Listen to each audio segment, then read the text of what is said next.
What's going on, everybody? Welcome to the AFL Madden 17 playoff preview show, and we have a full house tonight. We have RVD. How's it going, RVD? Going well. We have Magic. What's up, Magic? We have just wasted 9 minutes of our lives. And we're about to waste about another hour.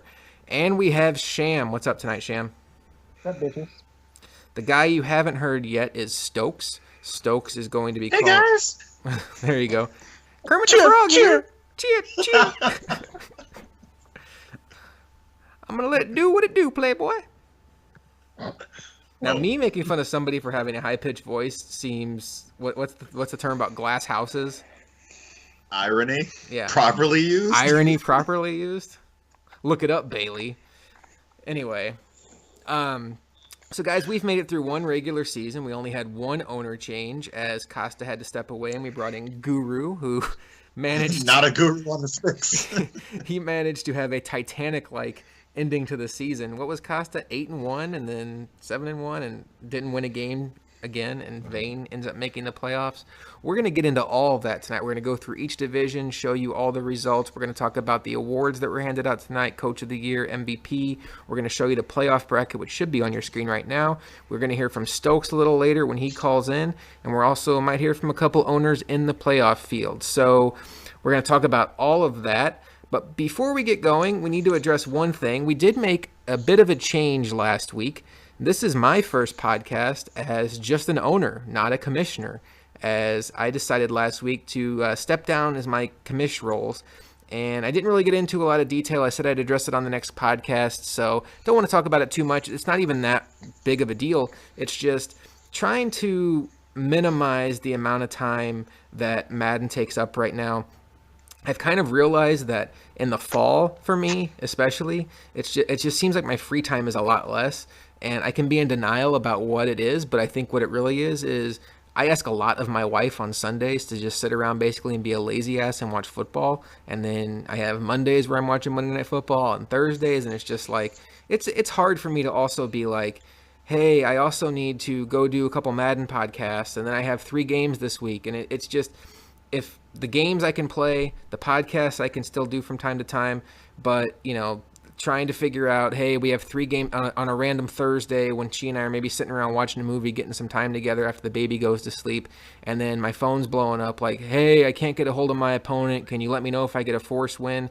And, that stuff, it's not annoying. It's not, it's the stuff you want when you're a commissioner. We have a great league. I'm not complaining about that. I'm just trying to take things off my plate. I think there will be a time in the future where I'm back in that commish role, probably more so in the spring season of AFL. But right now, as I'm still trying to adjust to this new dad life I'm in, and I also got some stuff going on personally to help the in-laws move out of state this last month, which was really time-consuming. So it just made a lot of sense for me to step down. But we did talk about RVD. We did talk about we were going to promote somebody to commissioner, and I think we can announce now to the league that we've made that decision. I think so. Everyone's been saying I'm going to chime in because he likes to chime in on a lot of different things. But we have decided to add on as a new commissioner, Sham. He's going to be one of our new commissioners to help us out with everything. Sham, congratulations. You have been a commissioner before in AFL. You actually were a commissioner in the original Restart League back when not everybody was even on PS4 at that point in time. So just any brief thoughts on these newfound AFL responsibilities? Ready to get in there and kick some ass? No, I mean, my schedule is a lot more flexible than everybody else's. I'm able, a lot of time I'm working from home. So if, things like advances or things need to be posted, I'm, RVD, or Stokes can message me or Magic can message me. And I just, like I said, I just have a lot more flexibility. So, it's whatever. Well, I appreciate you guys being flexible with me. It's definitely been a little easier. Guys have been kind of hesitant to message me about stuff, and then some guys have been, still messaging me with commish questions.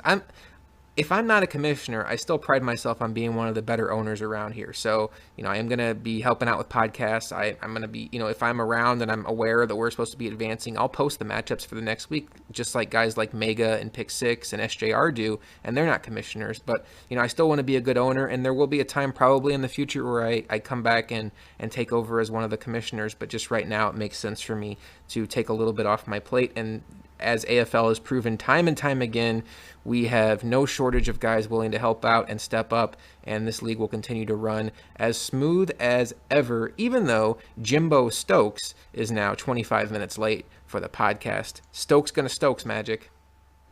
Maybe he's on that color people time. Jimmy.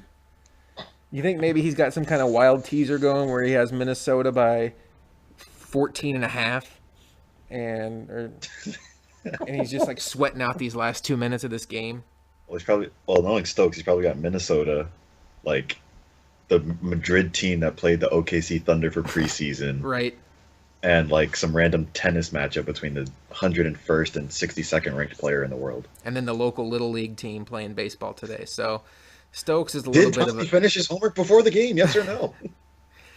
All right, guys. So speaking of Stokes, we'll get his opinions on this in a little bit, but we had a couple of awards handed out. You can see them all on PlayStation. Unfortunately, we're still working without daddy leagues right now, but the Season 1 MVP is Adrian Peterson, the running back for the Buffalo Bills, 1,780 yards, averaged a very impressive 9.3 yards per carry and 23 touchdowns. RVD, he was about as dominant as one player can be. Hold on, I had a kid come by. Say that again. I was just saying, Adrian Peterson for Stokes was about as dominant as one player can be. Yeah, definitely. When you have a guy who can miss, the last 5 weeks of a season and still get MVP, then you definitely know that those first 11 weeks were definitely something special. Now, did anybody on this podcast play Stokes? Magic, you would have, and Sham, you would have. Was Peterson healthy for the game against you, Sham? I think he was out for the Magic game. Oh, I injured him. Attaboy. I wonder what He was healthy, and So then he wasn't. he was healthy when the game started.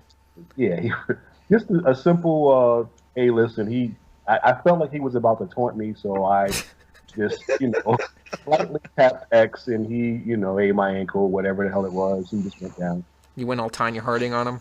Yeah, pretty much. Okay. Respect. I don't think everyone's old enough to know that reference. Really? I mean, wasn't it in like the 80s? No. Mid 90s, early 90s, but still, it's one of those things. It's kind of like it's just like the OJ trial. Like, even if you're not from I think that it's time, nowhere close to the OJ trial. it was a huge deal at the time. Probably not as big as the OJ trial, though. Probably not. It made everybody care about ice skating for about one winter, though. So Kind of like the hockey team thing we did, right? the hockey team thing. Yeah, the miracle. Oh yeah. Do you believe in miracles? Speaking of miracles, Stokes is here? no, Stokes isn't here. That would have made sense though, since the podcast was supposed to start a half hour ago. But Stokes' division rival Nino takes home Coach of the Year, and his coach's name, Yvonne 8 Bowles, wins Coach of the Year. He also has the best name of any coach I've seen, and he's going to be trying to win his 9th bowl, as Nino currently leads all of AFLers in AFL history with 8 bowls. Stokes is behind him with 7, so he likes to twist that knife. So, guys, it's kind of like we talked about. Stokes gets the MVP, Nino gets the Coach of the Year. Sham, we saw these divisions come out, and we thought there was going to be a lot of firepower in that AFC East. Yup. Yeah. Yeah. Thanks, Sham. Cheer. Appreciate it. Cheer. Filling in well for Stokes there. All right, guys. So before we get into these division results, let's just talk about our impressions of Madden 17 so far. We've been playing this game, what is this, October 2nd or 3rd? So we've been playing this game for about a month and a half. We've got one full season of AFL under our belts. We've adjusted to what many thought was an overpowered All Madden. It actually prompted us to have an All Madden versus All Pro debate. We've adjusted to different zones on defense, different concepts on offense. In general, I think I'm on here with 3 guys in the past that have been very pass heavy, so I think it's going to be especially interesting to get their opinions because myself and Stokes tend to be more runners. I'll start with you, Magic. Just in general, what are your thoughts on Madden 17? I'm enjoying the game a lot more than I did 16 for some reason. Because you're actually playing. Well, maybe I'm playing because I'm enjoying it. Oh, Yeah. It's a chicken and egg thing. I like chickens and eggs. I enjoy the game. I mean, I don't know. You gave me too much of a wide scope here. We'll narrow it down however you see fit. What do you think about offense in this game, passing game? How do you feel about it? I enjoy the passing game more than last. You know what? This is probably why I'm playing more because I enjoy it more. I enjoy passing more than I did last year. I think if it's an incompletion, completion, or pick, I think for the most part it makes sense, or you can at least figure out, okay, maybe I should have led high with a receiver that's 6'3", instead of just doing an aggressive catch on a regular thrown ball. If it's a run, I'll let you and Stokes do the running. Yeah, I just kind of get my runs in and then I move on.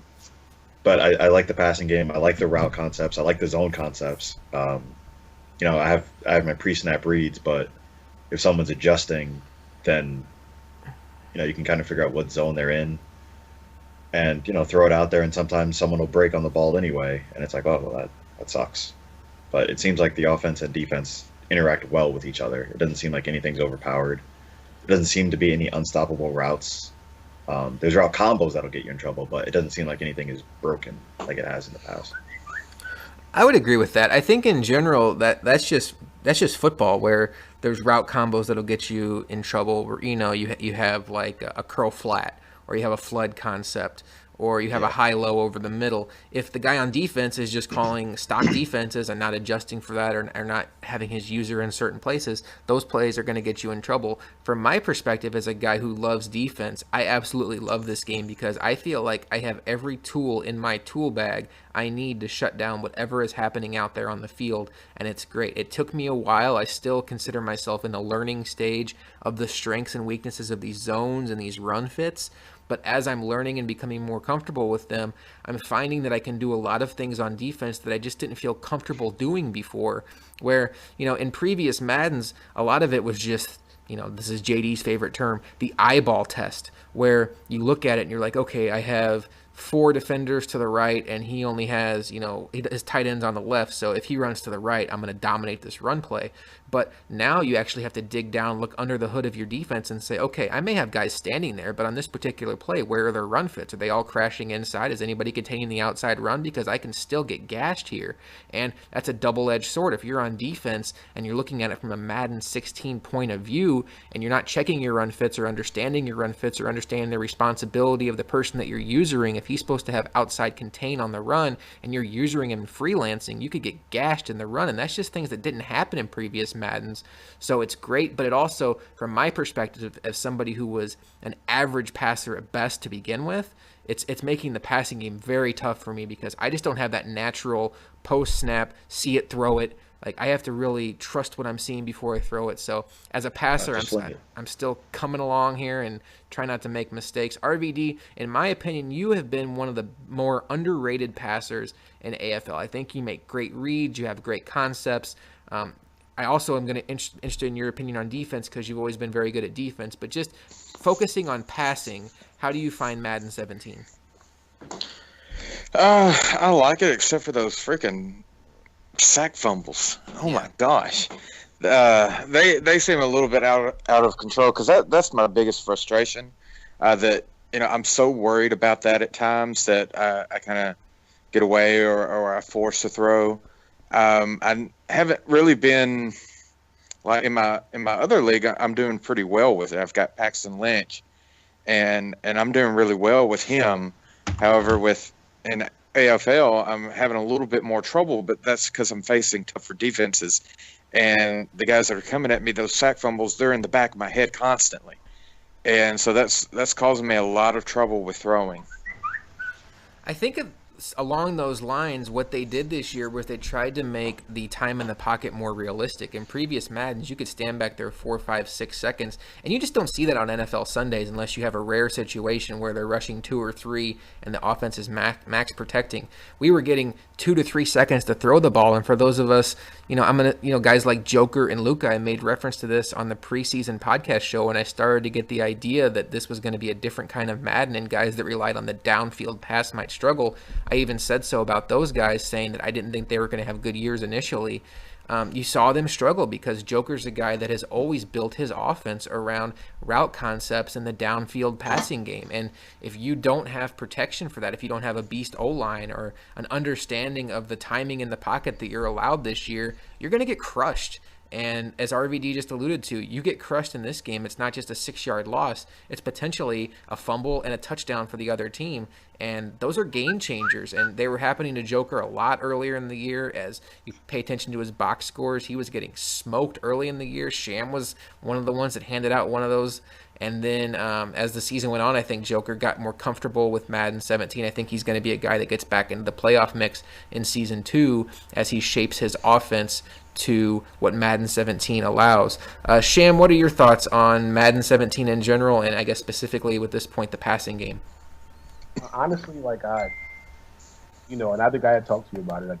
Honestly, I like the game. I love it. I there was a period where I got bored.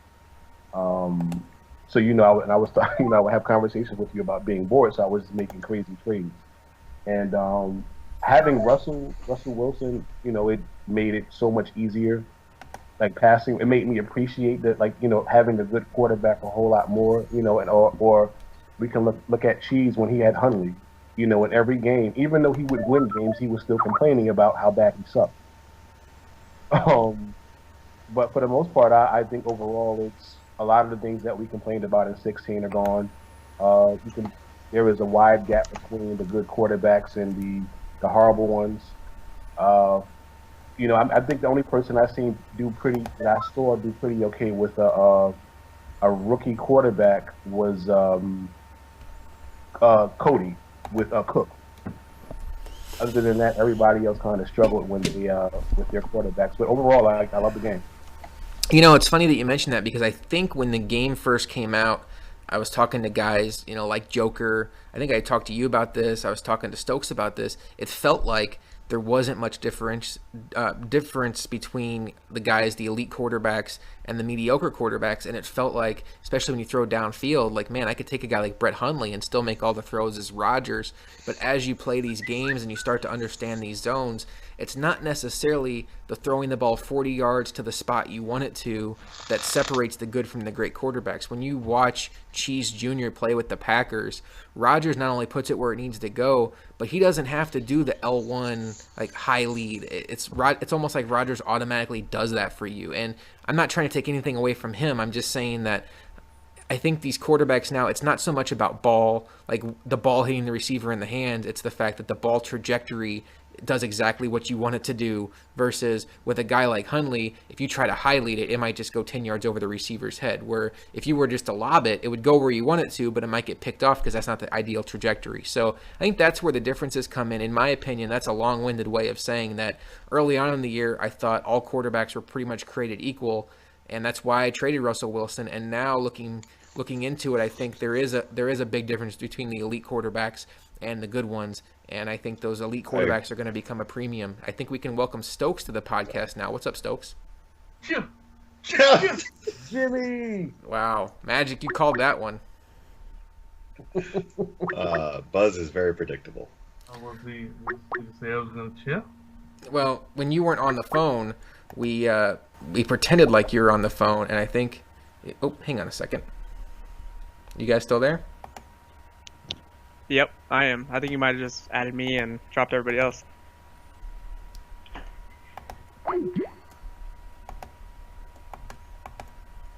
You guys there? Ugh. Okay, guys, if you're listening, just hang on. We're going to get this sorted out here in a second. My Skype is now frozen because I tried to add Cody to the call, and technical difficulties on our first podcast back. But it's all right. We can handle it. we're gonna just close out of Skype and get this thing restarted because Skype is acting crazy tonight.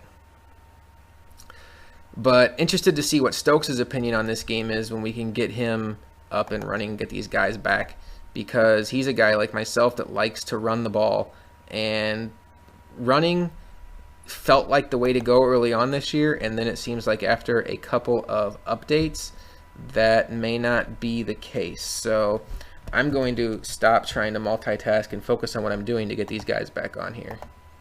So enjoy the silence. I wish I had some nice elevator music to play for you guys in the background as I try to get these guys back up and running on the phone here.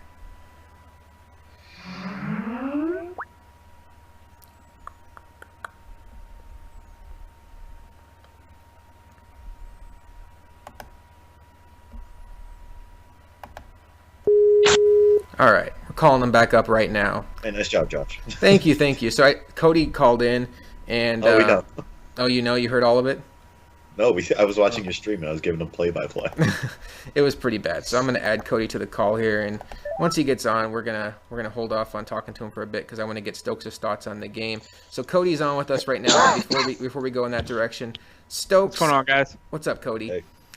Stokes, we were just kind of having a little roundtable discussion about our opinions on Madden 17, and just we really are focusing on the passing game, but you're more of a runner. But I guess just to round out the conversation, what were your thoughts on the Madden 17 passing game so far?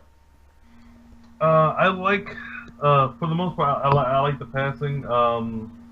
You really have to understand where you're going to attack and what you see, because I know for a lot of people, you can just flood all game long, and there isn't a whole lot you can do against it. But now, that corner in cover 2, he can now pick that the corner route in the flood.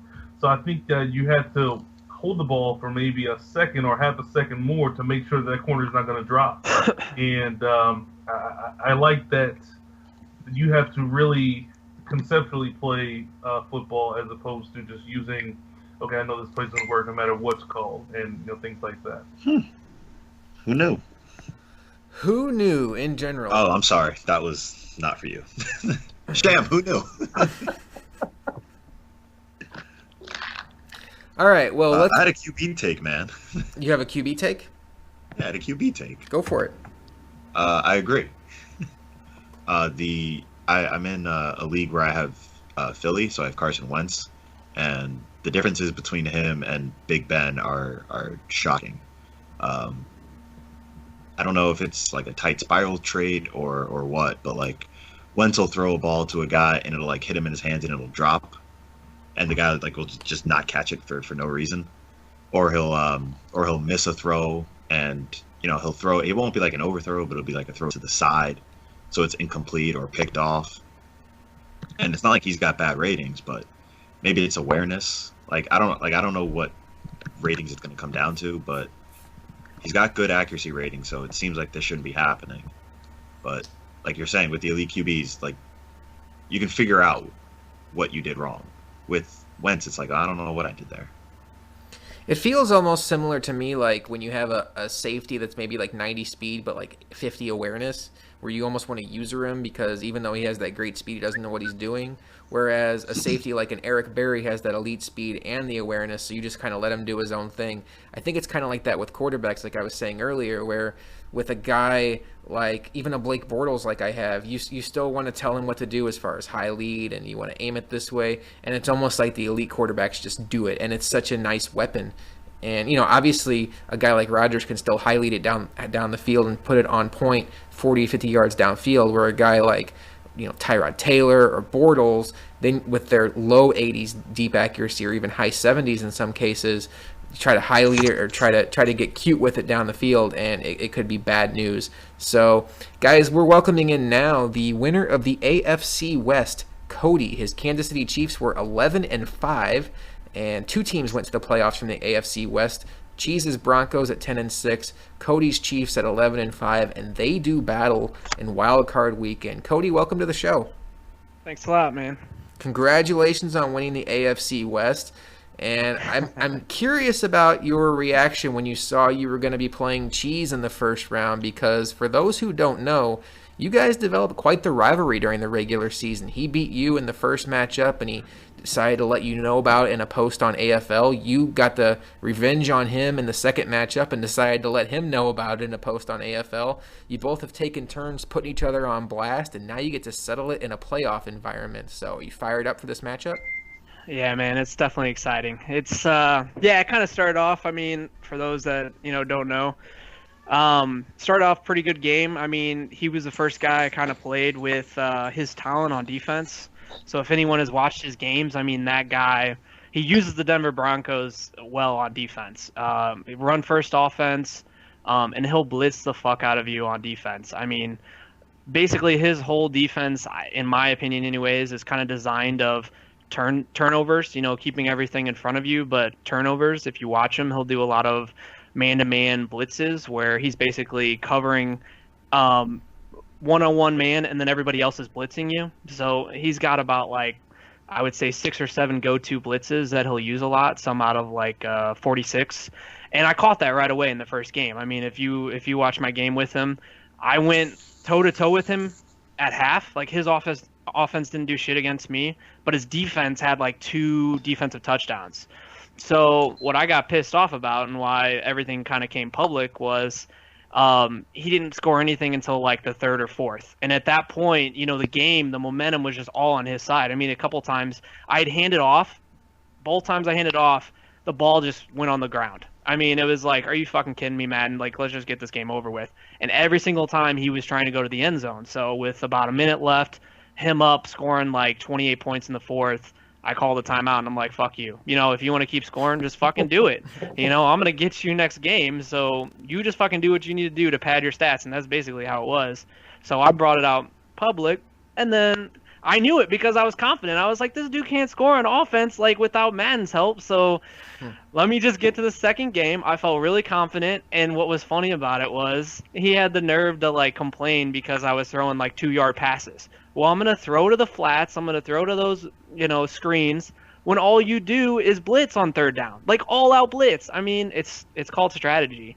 And, it's basically whoever can beat the other guy. And I knew what he was coming with. And I actually started that game down 10-0. I threw what I thought was a wide open receiver, and Roby picked it off and took it back to the house. And I was like, here we go again. But, I mean, this time I was confident. So I'm definitely amped up for the game. I mean, I feel like I have a better chance to beat him than a guy like Nino or Stokes just because I know how he plays. But I'm gonna have to. It's gonna have to be a disciplined game for me. So we'll see. I get Gurley back. That's a plus. That's a very big plus. For those that are curious, do you guys have a kickoff time set? No, not yet. I think he messaged me today. He was available after 4 p.m. tomorrow Central Time. I should be home around 6:30. So. Maybe around 7. All right, well, we'll be looking for that game tomorrow night. It's interesting what you say about Cheese. I've been in his division before. He and I go way back in Madden, and his defense it's a headache because he plays a lot of 8-man spacing with the 4-6, with the 4-4, where it almost dares you to throw the ball. But what he's doing is he's baiting you to throw the ball because he's getting everybody creeped up near the line of scrimmage, making it look like he's taking away the running lanes, and he does that a very good job. But then just when he'll try to gauge, okay, I've taken away the run, he's going to try to take a shot here. And you'll think you can take a shot, and you come out, and all of his guys are backing out to pass. And it's a chess matchup. It's a chess, and it's fun football. I enjoy it, but that's always been his MO. And then when you give him a team with guys like Harris and Roby, I think Harris is gone now. But with the Broncos corners that come in, it just allows him to play to that style times 10 because it gives him the flexibility to blitz out of those looks and trust his corners on an island to man up with the receivers. Stokes, when we saw this division unfold and we saw these guys in it, I think the one thing we were looking forward to were the rivalries that would come through in this division. How excited were you when you saw the first fest between these two? Oh, very, very, very excited. I love the animosity when it builds up between the competitors, and this has the makings of a wonderful rivalry, and I was ecstatic to see it, and it seems like they just have a genuine dislike for one another's personality, and that's going to be great. I know the NFC East, there's no problems. AFC South, no problems. NFC North, I can't really see many problems. So Me and I Swag. mean, that's right. I did forget that. And the NFC South, that's fun as well. So I love the rivalries. I love them. Yeah, the NFC South has definitely been entertaining, especially with Reese, and we'll get to that later. But we see this division here. So, guys, when we looked at it at the beginning of the year, we said it could be anybody's division. Cody ends up taking it at 11-5. Just going around here, Sham, are you surprised that Joker and SGR both finished under 500? Honestly, no. Joker normally starts off slow. Kind of the same with SJR. I honestly like it's not like Cody's my guy. I like him. I just thought that Cheese was going to take the division. I felt like Cody was going to make the playoffs, but when I injured, fun fact, I injured Gurley as well. Jeez. Hitman over here. Yeah, Peterson and Gurley. But in turn, he injured. And didn't you injure Demarius Thomas? Yeah, I did too. Oh, I did too. Wow. Yes, I did. So honestly, What an asshole. I like the competition between. I just didn't think. I thought that in some way, even though I knew Joker was going to start off wasn't going to do well the first season, but I thought that SJR probably would have gave him fits, but he didn't. But I do like how it played out though. I do. And then like the the festival, as Stokes would say. It turned out to be now. Cody. Talking shit. It makes it all better because I know I'm going to get an inbox message from Cheese, like talking about what he's going to do to him. So. Well, hey, did anyone keep track of our division picks? I did. Okay, you want to pull those up? Do you have the AFC West handy? Yeah. Talk about something. I'll get to you. Okay. While Stokes is getting at that, Cody, the game is going to be taking place at Arrowhead. You're 7-1 there this year. I don't know who your one loss was to, but Bailey made a post earlier today about home field advantage meaning something. I think the stats bear out that home field advantage does matter in Madden because it can't be a fluke that the percentage of home teams winning is in the 60s. I don't remember the exact post, but is there any comfort knowing that the game's going to be at Arrowhead? Yeah, it was actually kind of interesting that he posted that today because I don't know what I was doing. I was just looking through the stats last night, and I don't know. I was just looking at everybody's record, and I did in fact notice because I was curious. Like I thought last game that I played Cheese, like the game that he beat me, I thought I was actually at home, so I was kind of surprised I was at home last night. Just noticed that I was 7-1, and I was like, holy shit! Like I don't know, maybe there's an advantage there. So I kind of looked through other people's records. Nino, Stokes, just kind of noticed some outliers there. So, yeah, I'm definitely comfortable, and I'm definitely glad I got that division win. It means a lot. Well, you guys get to settle the score on the field, which is obviously where it should always be settled. RBD, you're not one for the fest. You don't usually get into the arguments or the puffing of the chest after wins and, the insults after losses. Me personally, I tend to be more like you unless I'm provoked. But for me, I think it would add added pressure to be in a game where I'm like, man, not only is my season on the line, but my pride could be on the line because I've talked trash to this guy now for a month. And now if I lose to him and he ends my season, that's like the ultimate bragging rights. Is that one of the reasons why you try to stay away from the drama? One of many. Yeah. If I definitely don't want to go into a game knowing that I'm trying to prove a point publicly. Just because, I want to try to focus on the game itself, not necessarily what has happened on Facebook or anything. And that's something that I don't want to put on myself. It's the same thing as when I see, like when we do picks and, someone has picked me, I'm like, oh my gosh, these guys think I'm going to win. And it's just something I don't want added pressure. Mm-hmm. So one of the many reasons why I don't like to get into it on Facebook. Yeah, and I mean, as somebody who doesn't get involved, I definitely love it when other guys do it because it's entertaining for me, but it puts added pressure on the game. It's like the Belichick versus Rex Ryan stuff. One of them's going to look foolish at the end of the game. It's usually Rex Ryan, but it wasn't on Sunday. So, Stokes, do you have those AFC West predictions pulled up? Yes. So who had Cody winning the division? Me. Wow, how shocker. Oh. Check the books on that one. Okay, I had it finishing KC, Denver, Oakland, San Diego. I think that's 100%. Oh. No, it's RVD. 75%, but who needs math? Wait, what? You had KC, Denver, Oakland, San Diego, right? Joker finished ahead of SJR? Yeah, Joker was 7 and 9. He actually made a nice little late season push. Oh, okay. I thought he was. Okay. And RVD had Denver, San Diego, KC, Oakland. Mm-hmm.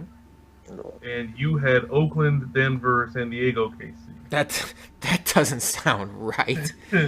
I didn't pick the lowest ranked team to finish last. All right, Cody, any final thoughts before you head into this big playoff matchup with Cheese? Shit, man. I better not lay an egg. That's all I got. All right, man. That's well, all good I luck. got. You got to love it. The playoff season's on the line. Your game takes place tomorrow night, and we're going to find out which one of these AFC West division rivals moves on to the next round of the playoffs. Cody, thanks for calling in tonight. Yep. Thanks for having me. Best advice: don't lose. There you go. Thanks, RVD. Appreciate it. All right, fellas. So we've hammered out one division, the AFC West. Let's go to another AFC division as I just clicked to the NFC North. Good job, Josh. AFC Was I not East. around for division previews? I don't think you were on that show. Probably Must have been a volleyball. weekend. Or you were Must hanging out. have been a weekend. Maybe you were hanging out with your girlfriend. You just never know. Okay, This is not my. let's talk about the AFC East, as this was Talk one. about sex. This was Talk one about of the you and me. more anticipated games or divisions heading into the season. And Nino gets the best of it season 1, 14-2. Stokes' Bills finished 12-4, but do make the playoffs as a wild card. Danny's Jets finished 9-6-1. And then, as predicted, Roman's Patriots pulling up the caboose 5-11. Stokes, talk about the AFC East. Did anything surprise you within this division? The way Danny started, I think he lost like 3 of his first 4, something like that. But he started off really, really slow. That did surprise me. Nino winning the division surprised me as well, just for the record. I felt as if I would have won the division, but a couple of bad things happened. Adrian Peterson got hurt. Then that debacle against SJR, I don't know how many people watched it, but it was terrible. And then I lost to him. He broke us in that last head-to-head matchup. So he got the division. But overall, I think Roman stank, and he was supposed to be 4th. So it is what it is. Was Roman? Was there really a bet that Roman would go 0-6? Yes, there were 2. And did he go 0-6 or did he go 1-5? He went 0-6. Nino, myself, and Danny, we bet one another. The first person to lose to Roman had to give the other 2 $10. And he didn't win any. And then I think halfway through the season, Mega was talking trash to him, and then Roman said he would bet Mega 40 that he would win a division game this season, and he did not. So. Is this going to go on for season 2? We're going to roll over the head-to-head bet. Yeah, I don't know if he's going to. I don't think Roman wants to lose more money than Mega though. Funny enough, Well, I that's think not between you 3. I think Roman almost beat one of you. No, let's go ahead and move past that. I know you were sweating out a game that actually the Patriots playing in Buffalo looked bad for you for about 3.5 quarters, and then Roman gunner Roman. The interesting thing about the Dolphins-Bills rivalry is, you guys are considered 2 of the best, actually the 2 best players here, and you guys traded blowout wins on each other's home field. So I don't think anybody would have predicted that. Did that surprise you, Stokes, that you guys took turns blowing each other out? I said out. God. I said out. In a way, yes, but for the most part, it comes down to in the head-to-head matchup. If I get a stop or a turnover, and then he gets down a score, he's got to start playing a tad bit differently. So, and same way with me, I had to pass a little bit more than I wanted to, and it put me in a position where I had some turnovers, and then it just exacerbated off of that. So, in a way, yes, but for the most part, a win is a win, a loss is a loss. I feel great if I win by a lot, but as long as I win, is all Worried about. What is this concept pass more than you wanted to? I don't understand these words when they're put Yeah, together. I know it's weird, huh? If I pass 10 times a game, I am frustrated. Why? Because you didn't get up to 20? I could. All right, well, the Dolphins and the Bills move on to the tournament. The Jets and the Patriots go into the offseason wondering what went wrong. Let's go to the next division. The the AFC. Dolphins, we know what went wrong. The Jets and the Patriots? I mean, the Patriots. Yeah. The Patriots, what went wrong was the Dolphins, ownership not change. Excuse the screen grab here. When I did a screenshot here, it kept my previous upload on there. This is the AFC South, and Mega wins the AFC South with an 8-8 record. RVD's Texans finish at 7-9, Mustangs Titans at 5-11, and Shams Jaguars at 4-12. We have two AFC South guys on the horn here. Let's start with you, RVD, because you were a game out of winning the AFC South. What happened? Typical RVD fashion, just kind of shambled out on those last few games. I think I lost like 3 out of my last 4. Just couldn't finish strong. What happened in the head-to-heads with Mega? Did you guys split? No, he got me both times. Oh, well, I mean, at least with that, it's not like, I mean, it doesn't make it feel better, but at least there's like what you can focus on, as opposed to like you beating him twice, but then you let games get away against guys you should beat. So, I mean, that may make it a little easier to live with. Stokes, we have a playoff team with a minus 113 point differential in the playoffs in the Colts. So, and they will see you round 1, which we will preview here in a little bit. What were the predictions for this division? And I think we actually need to get the predictions for the AFC East. But let's start with the AFC South. How do we all have this shaken out? I had it Houston, the Colts, the Titans, and the Jags. Pretty accurate. You had So you surprised. had Houston, the Jags, the Colts, and the Titans. Thanks, Sham.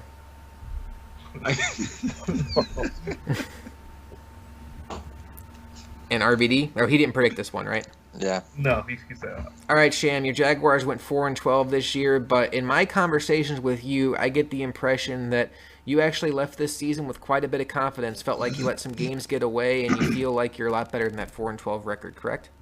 Holy crap. I mean, for anybody who saw my streams, I mean, I could take a loss. It wasn't, I didn't take any shots at anybody personally. Yeah.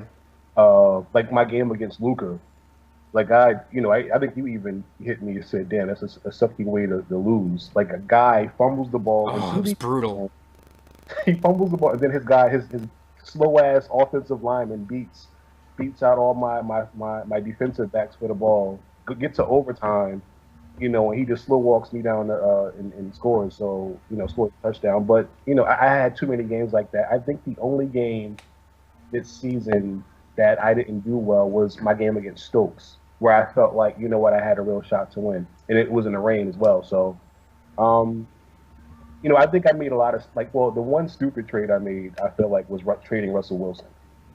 But other than that, I think if I would have kept Russ, I think I probably would have made the playoffs, to be You honest. had like 8 different quarterbacks over the course of the year. Oh, you dramatic for. I had I mean, I had a couple. I'm honestly, I'm fine with Carr. I'm actually in talks to possibly get another quarterback. Oh, But I have an idea of how things could possibly work with my offense this season, and I'm comfortable with it. If I had A-Rob, I think I would have been. My record probably would have been better. But when guys saw that I didn't have him, they mega triple team Hearns. He was killing his defensive backs, and he started triple teaming him, and that kind of killed me in my last game. So Yeah, in our game, I spotlighted Hearns every play because there was nobody else on the field that scared me. oh yeah, I know, bitch, I know. But overall, I like how my defense was. It was just my offense that was just really shitty. But I'll be fine season 2. These point differentials are crazy. They're very interesting. Sting is only 8. He's -8. Sham is -19. I mean, that's a point per game. Sting's -12. Sham's -18. I think defense was really good this year. And then RVD and Mega, who we're in the contention to win the division. Where RVD's like what 47, and then Mega is like 100 something. It just doesn't make sense. I don't know. I just dropped my phone too, so that doesn't make sense either.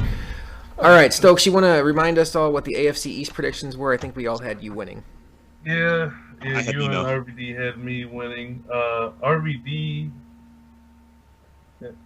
yeah, and it was the same. No, actually, RVD picked Nino to win. In your face. Yeah, then me, then Sanchez, and then. Good Lord, What's Nino that? only gave up 174 points this year. That's like 10. Suffocating That's like 10. defense.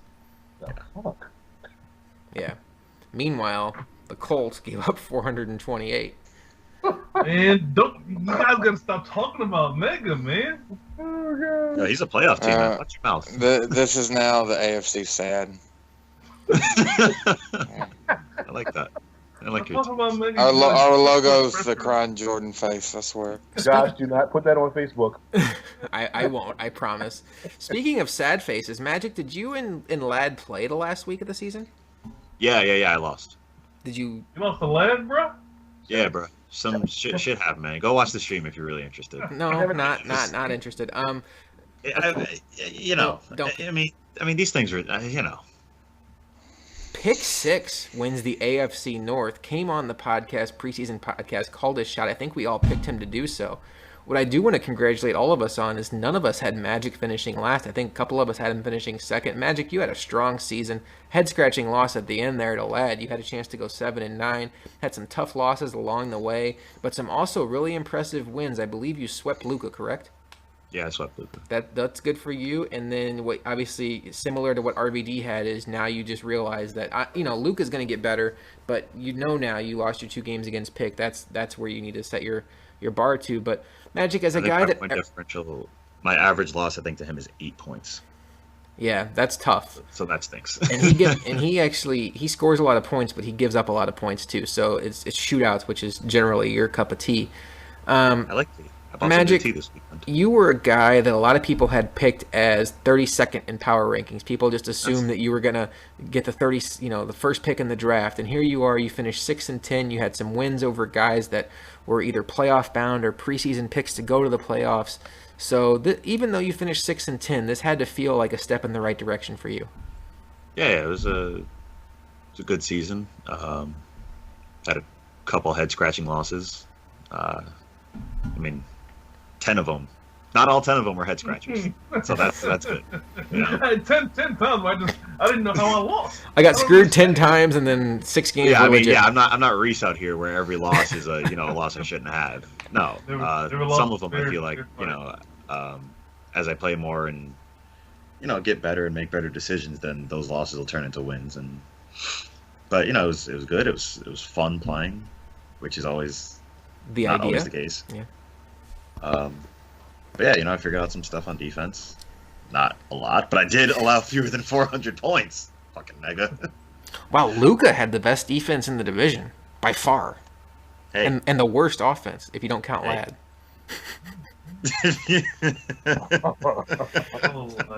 Lad actually impressed me late in the year with a couple of close games against guys who are considered better players, and then he obviously beats Magic to close out the year. I think Lad's a guy that, he had a tough roster to start off with, but I think he's a guy that I wouldn't take lightly. Don't go into a game with the Browns thinking it's an auto win, because he's going to fight. So pick 6 wins the division. Quickly, Stokes, you had a chance to play him this year. He has a beast D-line, and is he a guy you think that can make some noise in the tournament? Absolutely. I'm hoping not, but absolutely. He's got Atkins and Aaron Donald. So, which is so annoying, by the way. Trump. They are cheesy. I mean, Yeah. it's very difficult when you you have to pass and you got like a second and a half before they're going to be screwing you. So it's really difficult if you get behind with Mega. But the thing about it is, I don't think his offense is all that good. He depends a lot on Jamal Charles. So if you've got what? Hope. He depends on hope. Oh well, yeah. So if you can stop the run, I think you'll put yourself in a defensive matchup, and then just got to get lucky against those defensive tackles. All right, guys, let's look at the AFC. Let's go through the NFC here quickly. Vane's Seahawks, with a 5-game winning streak to close out the season, end up taking the NFC West with a 9-7 record. Costa/Guru's Cardinals finish 8-8. We're going to give Costa the 8 wins and Guru the 8 losses. Flip's got one of those. Flip's 49ers finished 3-13, and Trump's Rams finished 2-13-1. Little known fact, neither one of those guys have their original first round pick. Guys, the story of this division to me is the Cardinal collapse. RVD, none of us really thought that Guru was a top contender, but I don't think any of us had him pegged as a guy that was going to come in and lose 8 out of 9 or whatever he did lose. No, when you come into a league and you've got a 7-1 team, especially one that was Cardinals and Cardinals that have actually been upgraded a little bit, that's what you want. That's what you look for. And, to go out on that note's terrible, especially when he was complaining about coming into the Saints last year.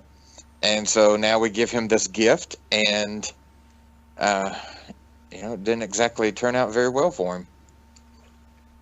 He's bad. It didn't turn out well for him at all. Magic Vane, I know a lot of guys are like, oh, he benefited from the Guru collapse, but 5-game winning streak in AFL is nothing to sneeze at. The guy worked his tail off to end up closing out this division and winning it. Took advantage of a favorable situation in Arizona, but earned his way into the playoffs. Would you agree?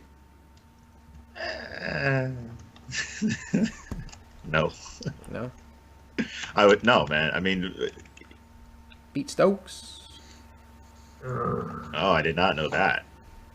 Stokes, man, what are you doing? Hey, the second half of the season was a difficult one for me. All right, I believe you.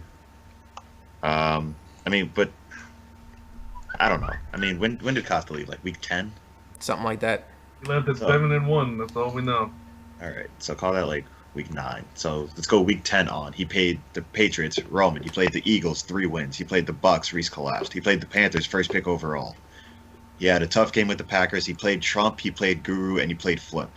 I mean, a 5-game winning streak is not impressive when that's the schedule.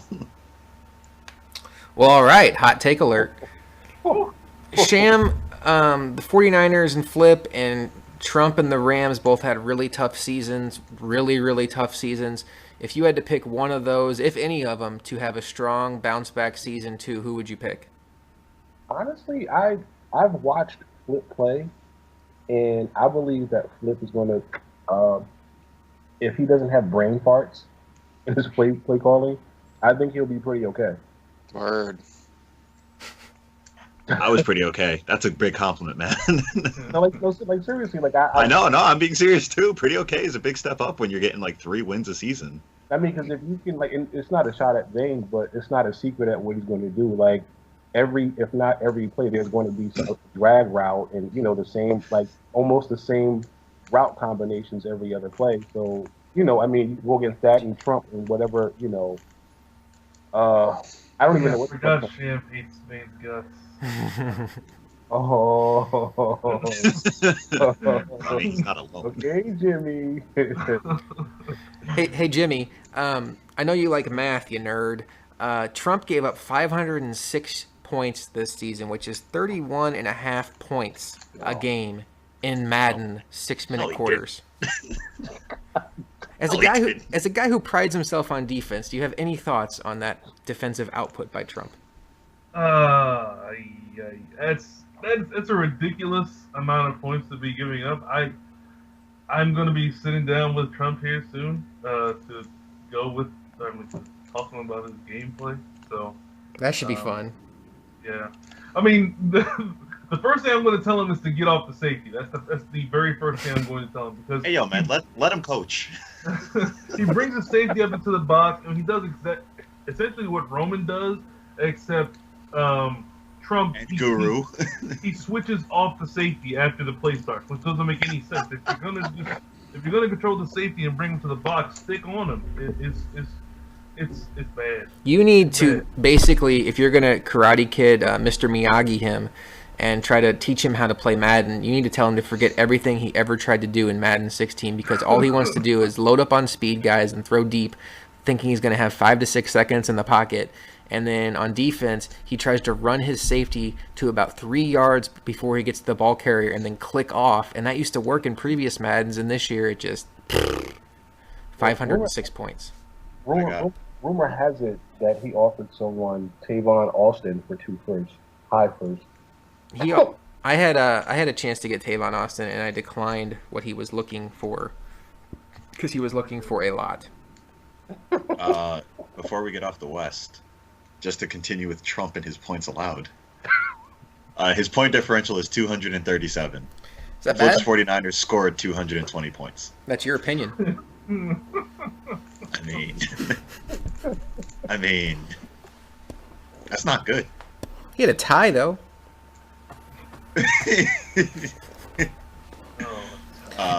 Also, how dare someone compare the NFC West to any other division?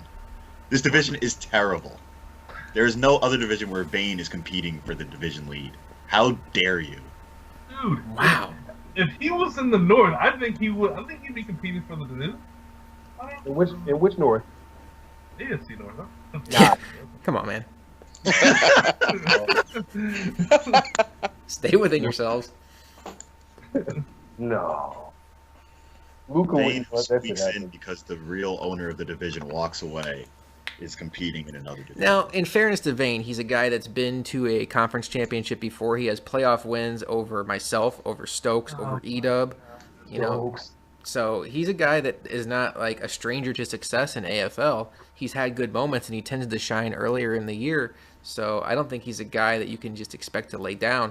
But I do think you guys bring up a good point about this division. He did finish 9-7, so whether or not it's a 5-game winning streak and maybe he looks better next year, for right now we have to look at him as a 9-7 team. The Cardinals obviously are 8-8 primarily because of Costa at this point in time. They look more like a 3-13 team with Guru. He's got to turn that around. I think what we're all saying is this is the kind of division where anybody could take it next year, and it could be very exciting to see what happens in this NFC West. So let's move on now to what happened here? I went to the wrong Everybody way. predicted Costa to win the NFC West. And I think we should all get credit for that. All right, so the NFC East, we have Edub 14-2 gets the number 1 seed in the NFC. We have Prime's Redskins 8-8. We have Dan Quinn's, he didn't make it. Dan Quinn's Cowboys 6-10, and then JT's Eagles 4-12. What's up, Dad Life? So not much of a surprise here. I think maybe the biggest surprise would be the fact that Prime didn't really even contend for a playoff spot. Stokes, you had Prime winning this division, correct? Yes, I did. So this would count to you as a big surprise?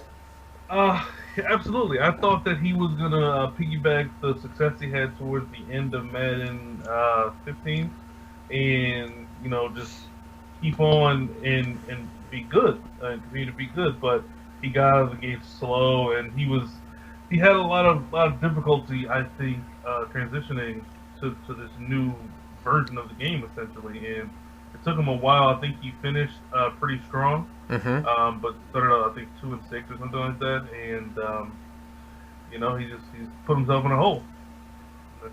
I've had conversations with him, and it definitely wasn't. I don't think it was a transition. I just think that the Redskins weren't as good as, they just weren't good.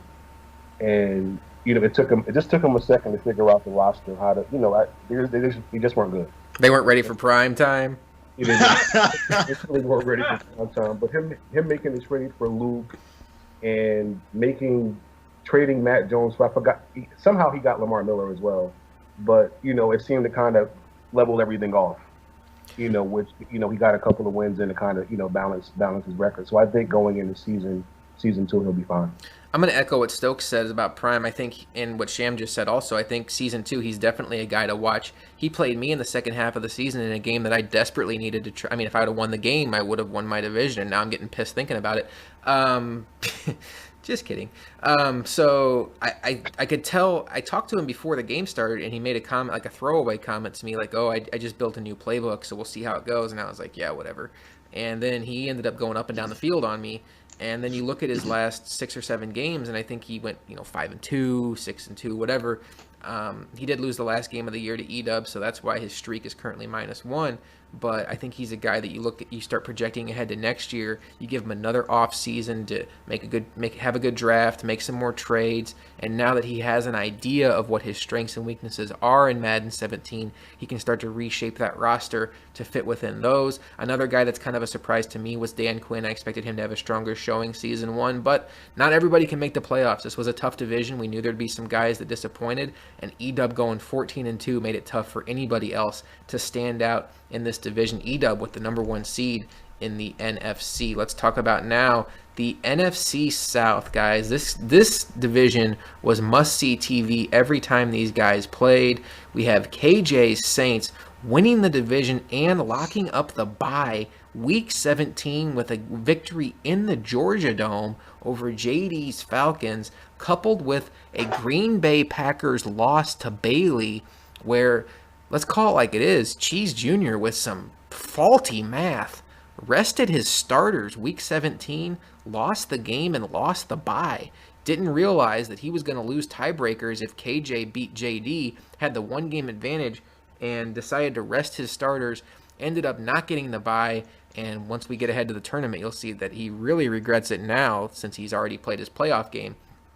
KJ wins the division at 12-4. Spoiler alert, indeed.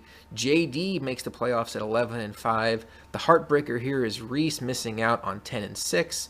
And then Westside Charles Carolina Panthers ride a 14-game losing streak into the offseason after starting 2-0.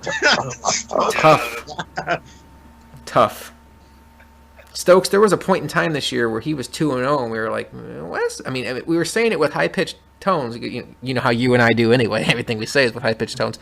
But we were like, maybe West is back to the West. Could it be the West, maybe? No. Nope.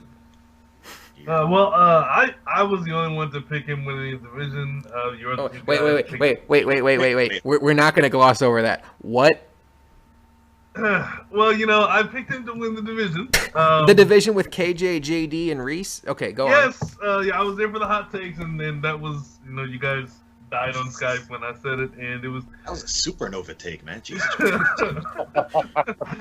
Yeah, it was, and when he started 2-0, I was like, oh, man, I could be looking wonderful, and then boom. Then the rest of the season happened. Yeah, but have you guys actually watched? Then he played the rest of his games, and... Wes still have and I actually told him this. I said, Wes, you have to catch your check down, hit your check down. He's like, huh? I said, bro, you'll have 2 guys open underneath and you'll go deep, throwing it to throwing at 4 guys in coverage. I still believe there's a good player inside of West, no homo, but I think he has the ability to compete, but just the fact that he had been so off with this move to next gen, I thought it was unrealistic to think that he would do so season 1 with big dogs like JD and KJ, and then a guy like Reese who is going to put in the time. Guys, let's talk about Reese. 10-6, disappointing down the stretch because he lost both games to the Saints, one of which he lost on a blocked extra point that basically that was a heartbreaker. That is the reason why. I think it's the reason why he's out right now. I mean, it would have created a jumbled mess between him and JD. I don't know how the tiebreakers would have worked out. Don't really care because it's irrelevant because it did happen. But Stokes, what's the narrative on Reese's season? Because he's a guy that tends to be a little bit of a punchline around AFL, like, oh, Reese always talks a big game and never backs it up. But 10-6 in this division is kind of backing it up, but he just fell short in a division that I think a lot of guys would have fallen short in. Fallen short. There it is, my dude. He fell into old habits when he played people. I guess maybe that's not falling into old habits. He used a lot of 4 bursts and used a lot of the same stuff he used in the last Madden, which is like the verse with the tight end underneath and things like that. And I mean, his run defense is still poor, and he threw a lot of interceptions. So what it came down to was he lost those critical games, or the critical game against KJ, and I mean, he played better than I thought, even though I was high on him in a sense. So the block hurt round AFL. That block was so sad for him. But I mean, Jameis Winston had 21 touchdowns and 32 interceptions. So I mean, that's bad, man. Yeah, that's not conducive to winning football. Despite him going 10-6. That's a good record though, 10-6. I think it's a good season for Reese. It's unfortunately not going to end in a chance to make any hay in the tournament, but I think it's something he can build on and move forward with. RBD, a lot of us thought this might be a division that it takes KJ a season or two to get to the top of, despite him being an elite player, just because he started with the Saints and they were looked at as not an elite roster by any means. Finishes 12-4, has an elite point differential, almost 200 point differential. I think KJ, you can't really say he surprises you because he's a 4-time Super Bowl winner, but even for him, I think this was a very impressive showing. Yeah, definitely so. And we even saw this last Madden to where, you wonder how KJ is going to do when he has a poor team. Last year, he started out with the Chicago Bears, and if memory serves me correct, took them to the playoffs and even the Super Bowl. Season 1, and now we're saying the same thing with the Saints, and that's his team. He knows that team better than anyone else. So, no, it's really not surprising. But yet, looking back at it from the very beginning, you take anyone with a poor team, you're going to kind of wonder how they're going to do.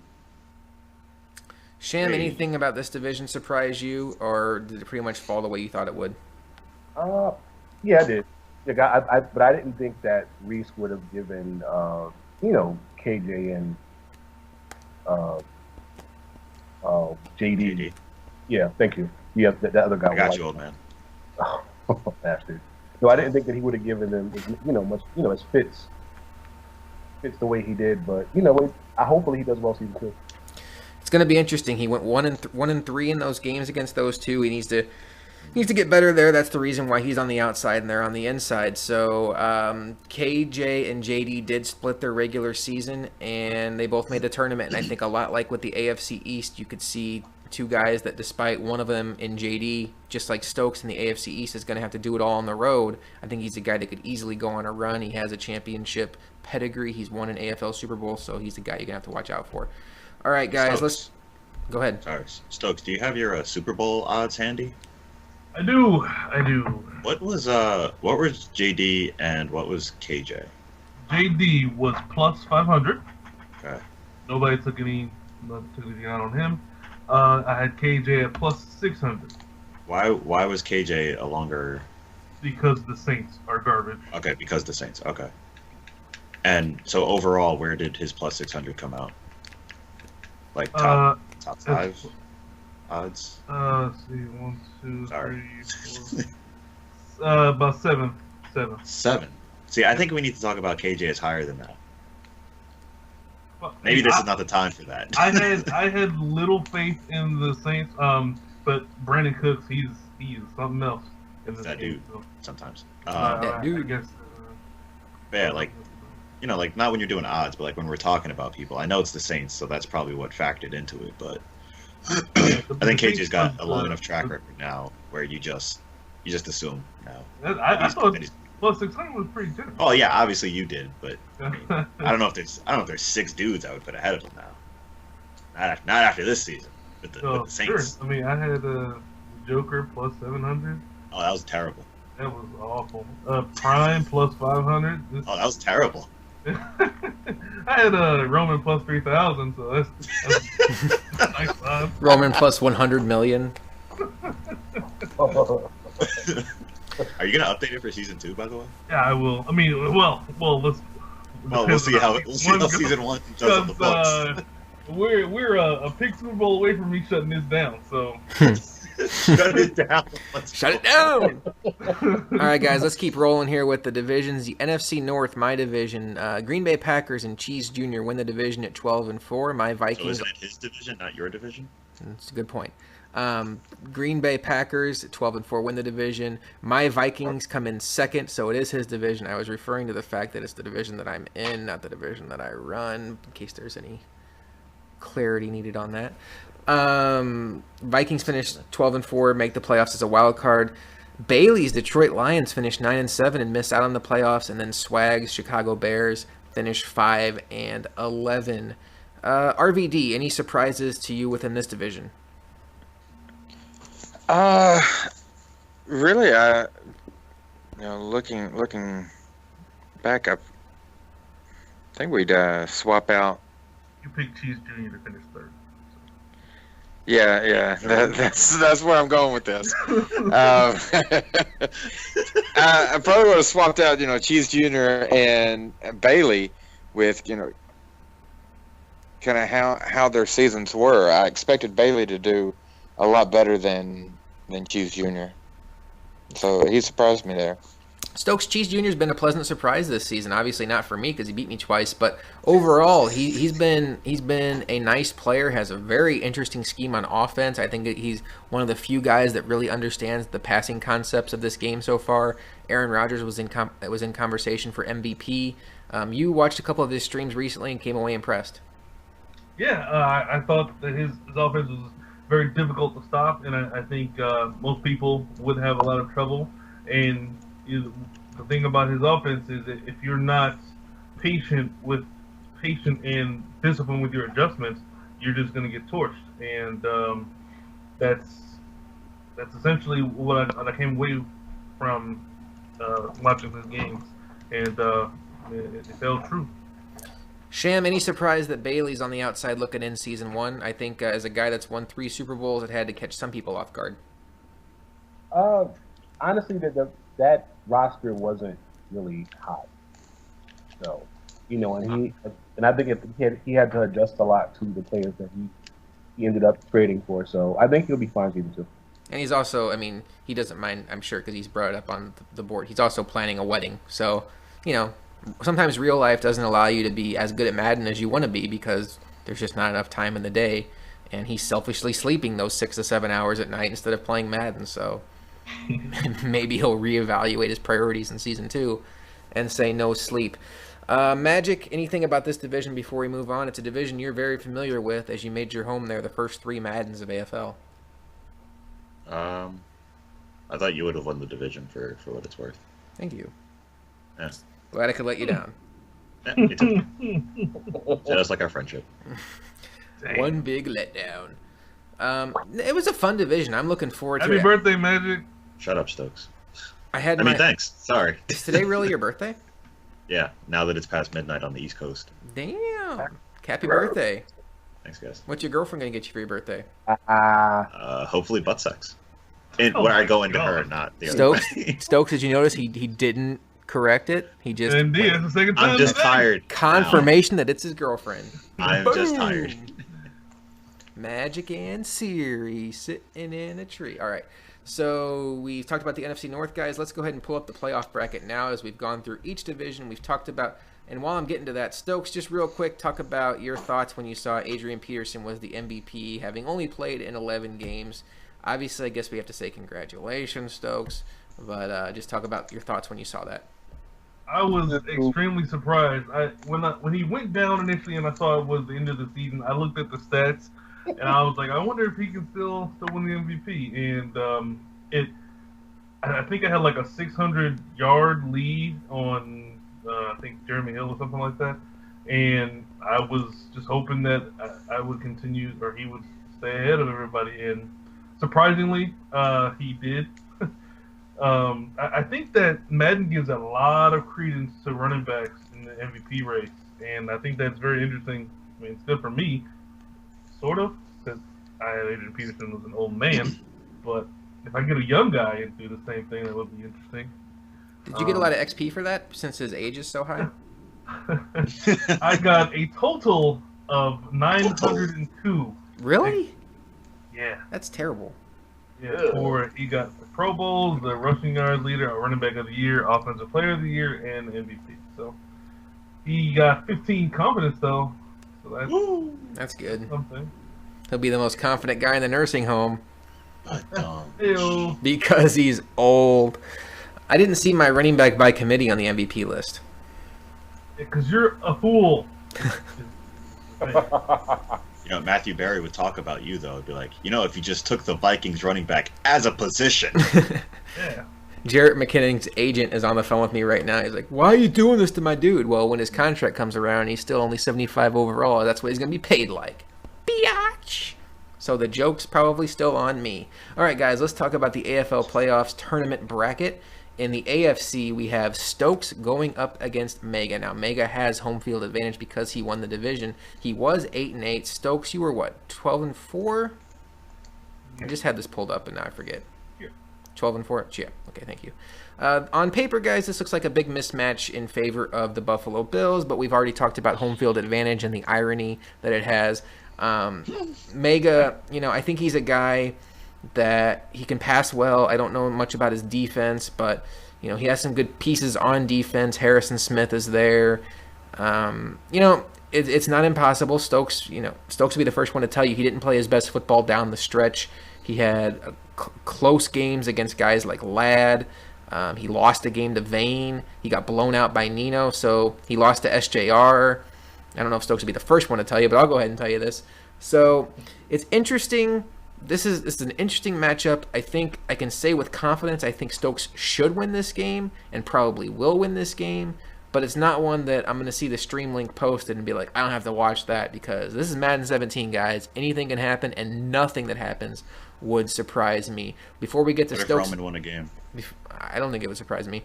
Before we get to Stokes' opinion, let's just go roundtable predictions here. Magic, what do you think is going to happen in this game? Are there going to be lines for the playoffs, by the way? We can set them right now if you want. That's Stokes -2 scores. Okay, fair enough. What do you think happens in this game, though? I think Stokes is going to win comfortably. I got him -2 scores. All right, fair enough. Sham, what do you think happened in this game? Stokes against your division rival, your division winner. AP gets re-injured. Oh, Stokes, don't play him. But that's a topic we're going to get to when we get to Stokes. Stokes wins it. I wins it close. Close game. RBD, what do you think happens here? You're a guy that has experience playing Stokes in the first round in games he was supposed to win. I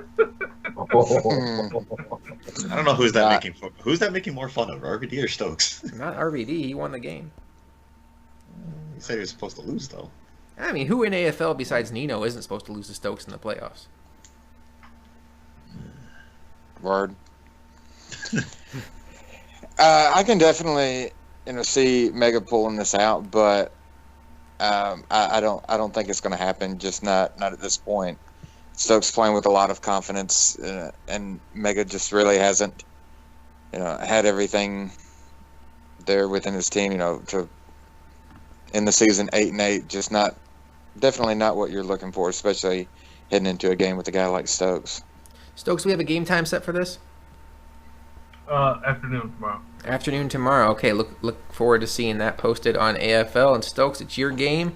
The big question everybody wants to know is, will a less than 100% Adrian Peterson see the field tomorrow? He'll be in uniform. Whether he'll be on the field is yet to be determined. I'm gonna see what happens with Jordan Howard over the course of the first few series, and if I think I need Adrian Peterson for a big player too, I will. I want to not use him, but at the same time, I don't want to leave this to chance. I want to win, so it's gonna be difficult for me to if I break like a 7-yard run that I think Adrian Peterson would have broken for a touchdown. It's gonna be in my mind like, damn, I should put in Peterson. But at the same time, if I put him in and he gets hurt, I'm gonna be ticked and I'm gonna be screwed for the rest of the playoffs. So I'd rather not lose saying I could have used it. Okay, Stokes, if for whatever reason Mega wins this game tomorrow, you come to a private message with me, what are you telling me went wrong? Not just turnovers, but from your personal perspective, what happens in this game for him to win? What would have to go wrong for you? My dogs chewed off my hands. Well, okay, that's fair. Damn. That's a shot. I'm sorry, Mega. I'm sorry. I'm just kidding. I think what Stokes meant to say was maybe Jordan Howard struggles early. He gets in a couple third and longs, and it forces him to make some bad decisions, and he doesn't. Yeah, I got out of my game. I had some turnovers. T-Mobile made a couple bad throws. I'm just kidding, Mega. Don't let them tell you anything different. I was kidding. We getting commentary for this game? Stokes such a savage. That's a good question. Yes. All right, Stokes commentary. Look forward to it. I will be watching this at work tomorrow.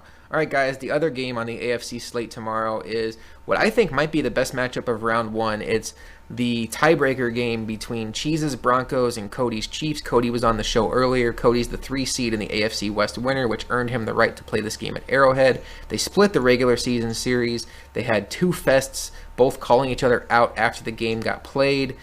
And this one, to me, has all the makings of what will be a close, heartbreaking loss for one of these two, and the other one is not going to cut them any slack and let them live it down. This is going to be a fun rivalry, but it's going to be interesting to see who gets the upper hand season 1. So, RVD, who do you like in this matchup between Cody and Cheese?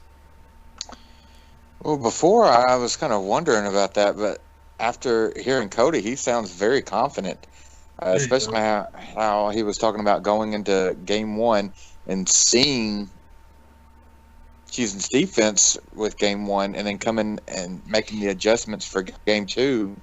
The confidence he has, I'm really liking him in this game. Magic, where are you putting your chips in this game? In a bowl in your lap, and you're going to eat them while you watch it. Boom! Answered it for you. Who's going to win? I'm going to go with, I already picked one road team, so I'm going to take the home team here. Cody.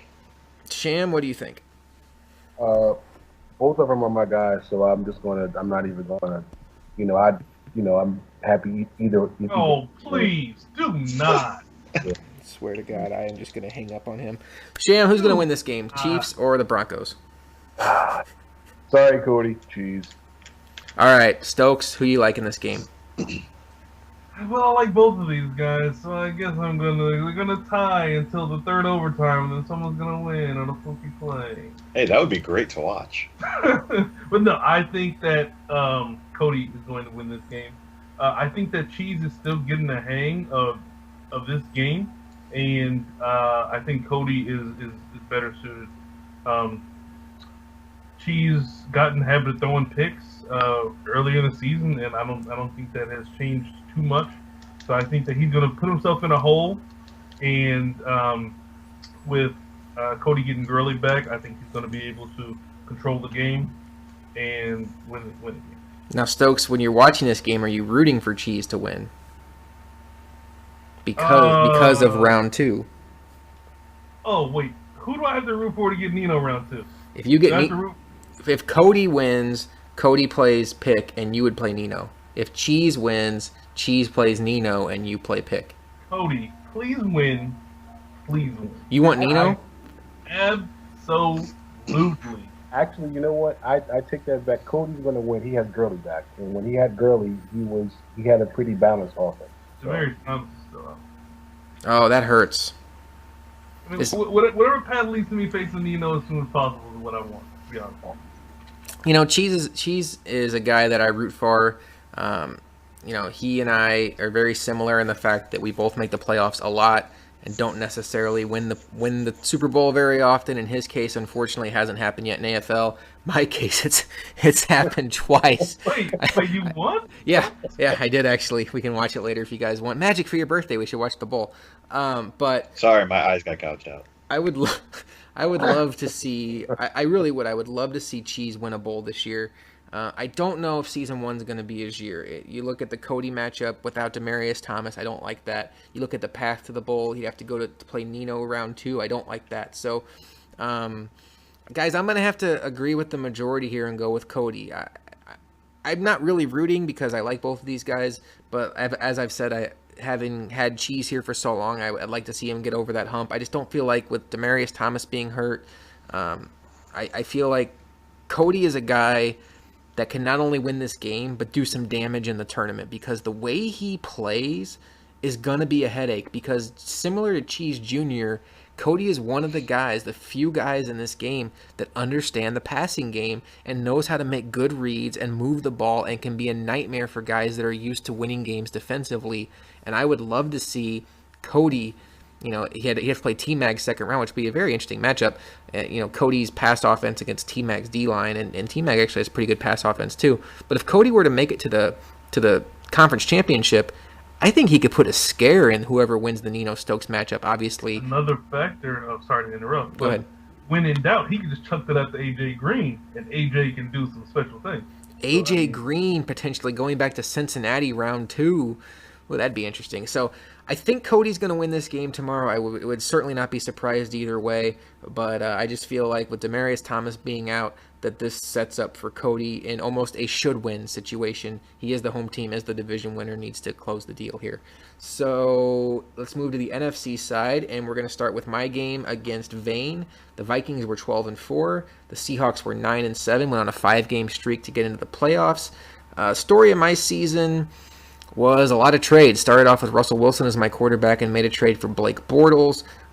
Started off the season with Niall Davis as the main ball carrier, and then he got hurt for 5 games. And then what happened during that time was Jerick McKinnon got the ball, and I realized how much I liked his agility, Stokes, and decided that McKinnon's the guy. So now Davis comes in to spell him when he gets tired. So as always, I'm a defensive guy. I try to win the games with ball control defense, not turning the ball over and taking a few shots in the passing game. Haven't had a chance to really pay attention to what Vane does, but by the time the game kicks off, I'll have a pretty good grasp for what he likes to do. I can promise you that.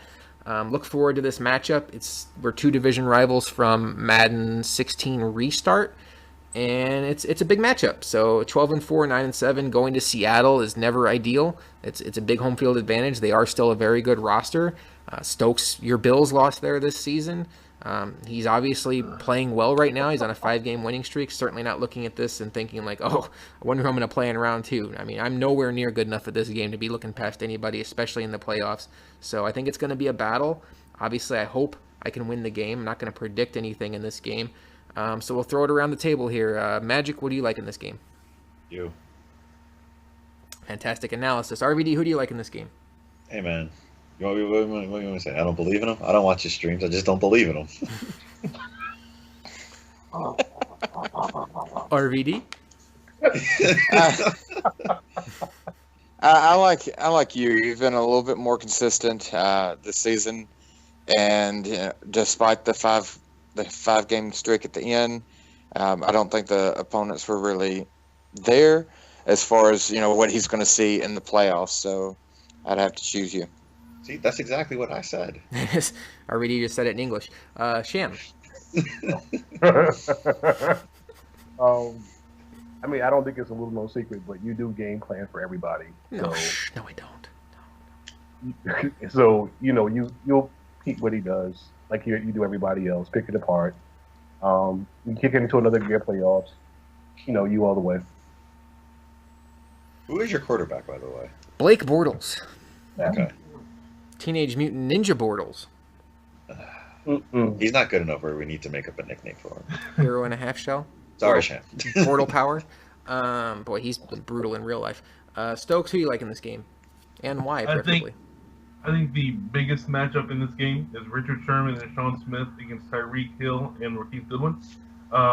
Those are some tall, slow corners against some really, really, really, really fast wide receivers.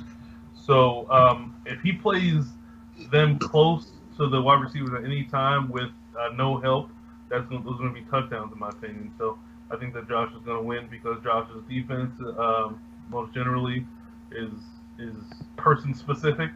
So he's going to have something Belichicked up for the game, I think.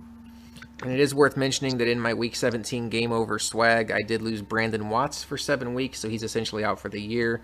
But feel pretty decent about my backup linebacker, Martin, so we'll see if that's not... injuries are never an excuse at this point. Stokes is playing with a hampered Adrian Peterson. Cheese is playing without Demaryius Thomas. Nobody wants to hear about my 68 overall linebacker who's not going to be on the field. So suit him up, and let's see what happens. And then the fourth game... Injuries? What's that? Discuss injuries? how they affected the year and what we're going to do about it. Not yet, but we can certainly talk about that after we get done with this. We're just about done with the playoff preview. JD and Cheese Jr. actually played tonight, and JD's Falcons pulled off the upset at Lambeau, winning by a field goal, I think, maybe touchdown. I don't remember, but he won the game. Stokes and I were watching this game, and Magic, were you watching it too? No. What time? When was that game? I Okay. didn't even see it get posted. Oh, so we were in IM, and I couldn't remember if you were commenting or not, but Stokes and I were talking about it, and it seemed like JD is a guy after my own heart. He's a defensive guy. He's conservative on offense, and I could just tell at one point in the game that JD had completely locked into everything Cheese Jr. was wanting to do, and I felt like that Cheese was going to struggle to score. Now, my prediction didn't turn out to be super accurate because it was a fumble by Aaron Rodgers where he decided not to slide on a fourth down that really cost him the game because he was in position to kick a field goal to go up with three minutes left. But then JD took over at his own 10, drove down, kicked a field goal, and that was that. So Stokes, there was a scary moment on the last drive with like 30 seconds left where Cheese Jr. threw it deep and JD's D-backs knocked it down, but they knocked it right to, I think, Devontae Adams streaking up the field, and he just dropped it like he does sometimes. So he would have scored if he had caught it. But disappointing ending to Cheese Jr.'s season as his Packers go 12-4.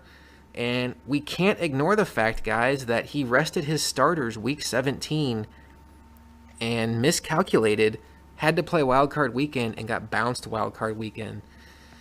Magic, what do we think about that? I mean, it doesn't seem like he did it on purpose, like he was trying to seek out someone in particular. That would be awesome, though, if he was trying to do that. Yeah, that would be ballsy.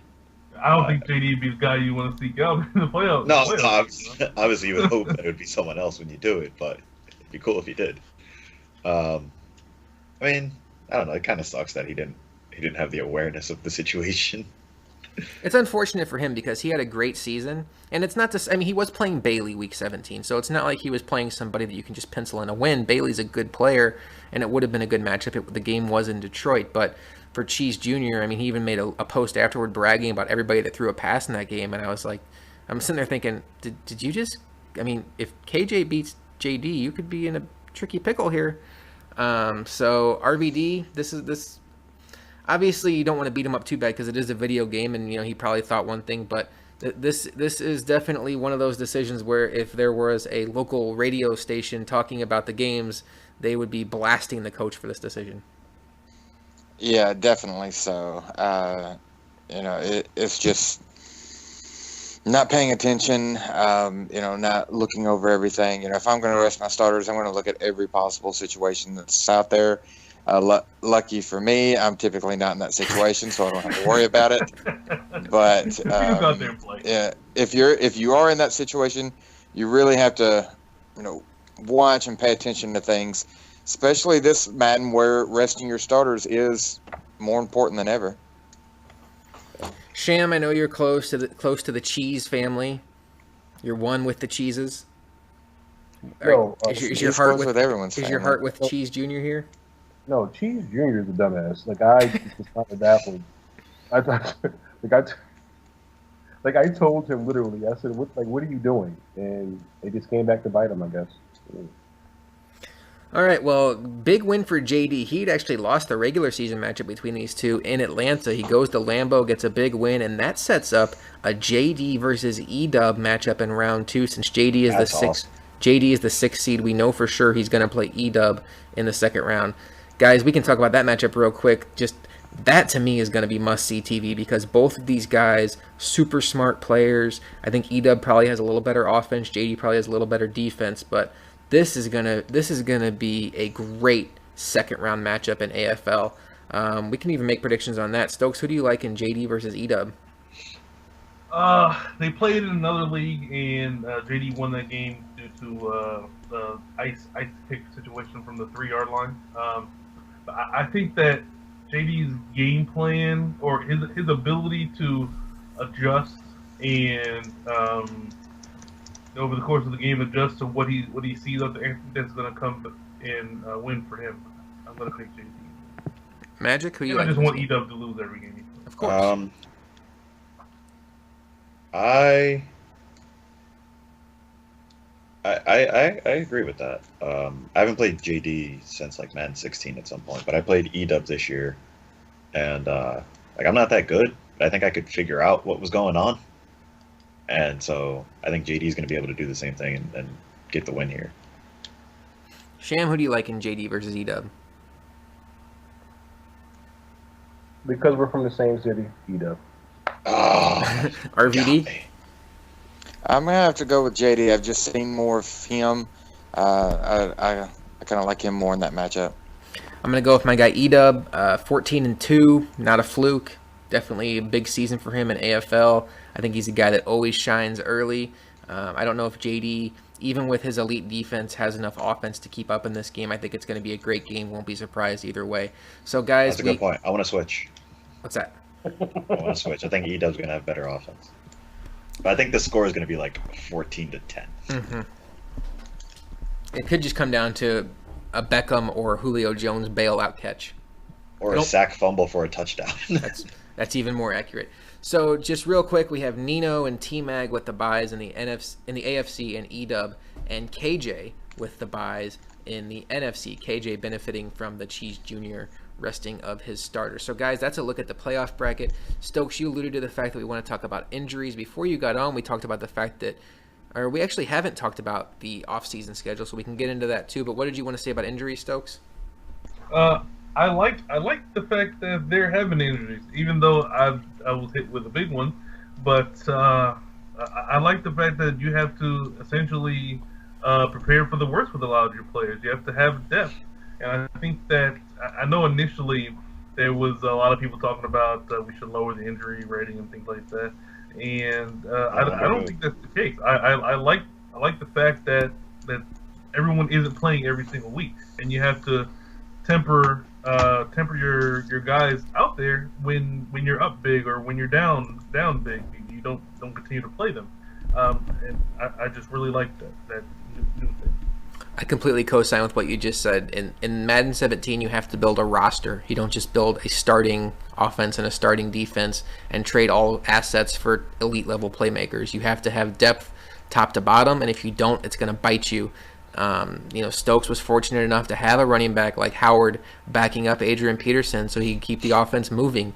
And, if you had just been like, well, I have Adrian Peterson, I'll just be fine here with Jonathan Williams as my backup running back. Well, you may not have even, been in this position that you're in right now. So that's just one example. I think there are things guys can do to minimize injuries that maybe you weren't as concerned about before. I can't stress enough how when I see a guy getting tired, I don't care if it's a playoff game and it's third down and one stop ends the game, I may not take Anthony Barr out even if he's red. But in the regular season, like if I see a guy getting yellow or orange, I'm taking him out. I don't care if it's Anthony Barr. I don't care if it's Jarrett McKinnon. I don't care if it's Brandon Marshall. He's coming out of the game because I'm not losing him. I have other people on my team that can step up. It's football philosophy, next man up. I'm not going to risk a guy getting out there getting hit. Also, XP boosting. Boost your injury, boost your toughness. JD's done it. These things are there to you. Don't just focus on, well, I got to get my guy to 99 catch. Well, his 99 catch isn't going to do you any good if he's sitting on the sideline for 4 games. So you need to factor that into it also. We're getting pretty close to 1 o'clock in the morning here on the East Coast. So instead of just kicking this around to everybody, does anybody disagree with what we're saying about injuries? And does anybody on this podcast think that we should tune them? No, honestly, EA mentioned it in writing before the game, like maybe a month before the game dropped. So it shouldn't have been a big surprise. So especially with aggressive catch, that's how A-Rob got injured. He caught like a simple pass aggressive catch on the sideline, and he ended up with a dislocated hip. So, but again, it wasn't a secret. It's just that guys didn't read the fine print. So. And RVD, you want to talk a little bit about the schedule going forward and the uncertainty around that? Yeah, for everyone kind of wondering what the schedule is going to look like, we're waiting right now just to kind of see how things play out. We know that we have, at least one wild card game, probably the only wild card game set for Wednesday. So unless those other games get played pretty quickly, I don't think that we'll be able to hit our Sunday, as far as this upcoming Sunday for a draft. But we want, with this being the first off season, we definitely want to try to give everyone enough time. But we'll kind of roll out a schedule once we kind of see how everything's going to play out. Sounds good. And something else we need to consider, Stokes, is PS4 is in Week 17 in their franchise, so we definitely don't want to be in a situation where both drafts are on the same night. Absolutely. I don't think I don't think PS4 has any tradition as far as going on a Sunday. I think they just go with how the schedule lines up. So I think hopefully that will be the case here. But yeah, if we had both drafts on the same day, that would be traumatic. All right. Anything else you guys want to talk about before we get out of here? No, I don't think so. All right, Sham, who's winning the Super Bowl? Not Stokes. Oh, sorry. Yeah, not Stokes. So any one of 11 remaining teams, but definitely not the Bills. Yeah, just not the Bills. Magic, who's winning the Super Bowl?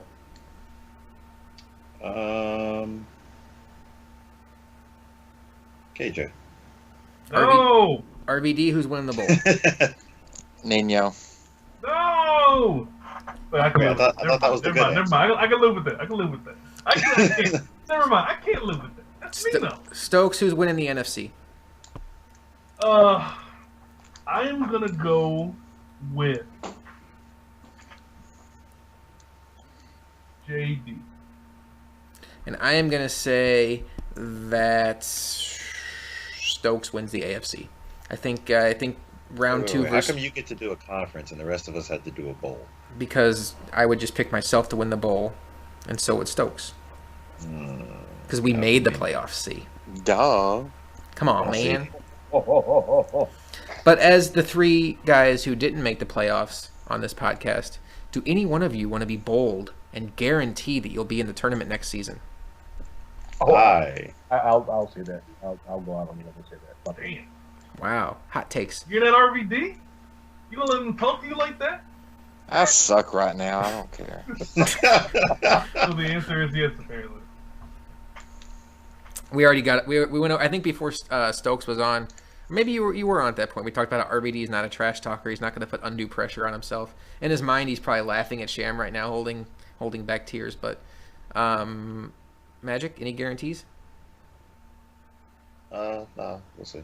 You good? Give me a second. Give you a second?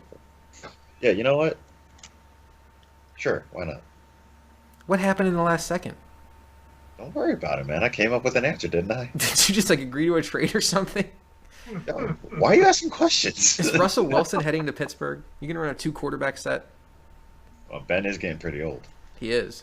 Better address that in the draft. Speaking of the draft, I have the top pick. Thank you to the Carolina Panthers for finishing with the worst record in the league. What's up? And guys, this has been a fun podcast. It's been a long podcast. We will have this up on YouTube ASAP, hopefully tomorrow at some point. But thanks to RVD, Sham, Magic, Stokes. Thanks to Cody for calling in. This is Josh, and the next time we talk to you will be preseason podcast?